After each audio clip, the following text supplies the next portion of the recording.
Philadelphia. The DA, Larry Krasner, talking about gun violence prevention efforts ahead of this summer.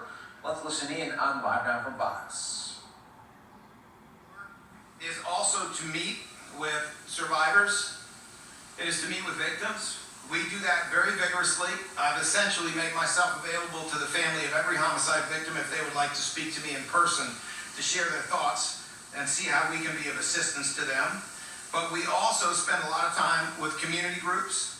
We spend a lot of time with people who are close to young people and have a deep understanding. They are subject matter experts in their own way. I've learned things from football coaches I never thought that I would learn. And those things are significant. By the way, you see the water that is, we're all getting hit with water from that fountain? I just want you to know these people don't quit. You will not see them run from all this water.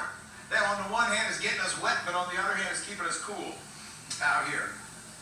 All right, so I will get out of the way very shortly, and G. Lamar Stewart will come up to speak in a moment, but I want to be clear. We will be back in about a month, and we will be back to make sure this summer is a safe summer as much as we possibly can by supporting prevention. The themes, the focus of this particular round of funding were gun violence intervention, mentoring for girls specifically, summer camps, and trauma healing programs that often support crime victims. All of these organizations connect to those particular things in one way or another. We have with us today, in addition to these amazing 26 community-based organizations and their representatives, who will be introduced shortly, we have with us today G. Lamar Stewart, who is the chief of the DAO's External Engagement and Government Affairs Division. We have Danielle Shaw Oglesby, a co-survivor of homicide, who is also the mother of homicide victim Dominique Oglesby. We have ADA Bob Wainwright, who's the chief of the DA's Homicide Non-Fatal Shooting Unit, getting ready for yet another trial coming next week as he supervises others on trial right now. And then, of course, as G. Lamar Stewart will specify, we have the 26 community-based organizations, 5 of whom will be speaking today. It is my pleasure to call forward Danielle Shaw Oglesby, someone I know very well from our work together in the DA's office, and a co-survivor of homicide. Danielle will speak about her journey as a co-survivor of homicide and discuss the importance of the work of violence prevention to curb violence and reduce the number of families who have to endure the pain, the horror, and the trauma that she faced. Let me be clear, there is no higher calling for a prosecutor than to prevent the next terrible victimization. It is my pleasure to call forward Danielle Shaw Oglesby. Oh, thank you. Good morning. As our DA said, my name is Danielle Shaw Oglesby. I am a co-survivor. I am the mother of Dominique Oglesby. Dominique was murdered on March 18th, 2018 at 52nd and Market. Dominique was a month and a half away from graduating from Penn State with honors. She was such a beautiful person. She'd light up the room when she come into it. Education was very, very important to her.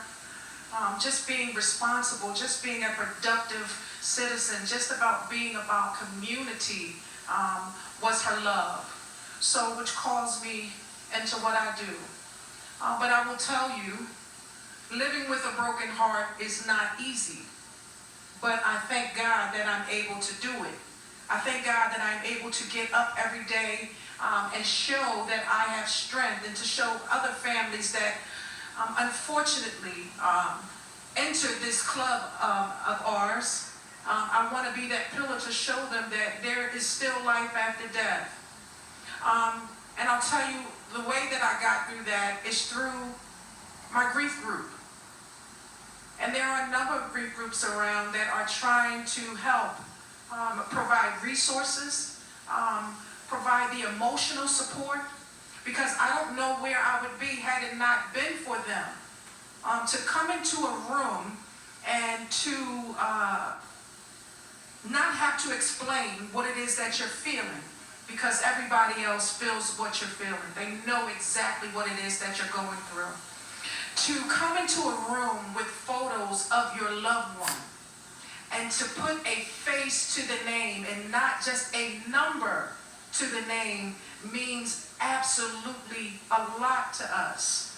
It lets us know that they didn't die, that their memory is still living. It also makes it very present and prevalent for the people to know, right, that they were people, that they were loved. And that's what I say about my daughter. When they say, well, what can you say about her? I say she was loved. And love is everything, right? So, what a beautiful day we have today, right? And what a beautiful purpose that we're here. But I'll tell you, living with grief has been very, very hard. And speaking for us survivors, we are grateful, we are thankful for the work that some of the organizations are doing to keep our loved ones alive, to keep their memories alive, but also the work that they're doing to keep our community safe. We're faced with a time where we're going to have a whole generation lost. A whole generation lost. You hear me? And where is that going to leave us? You know?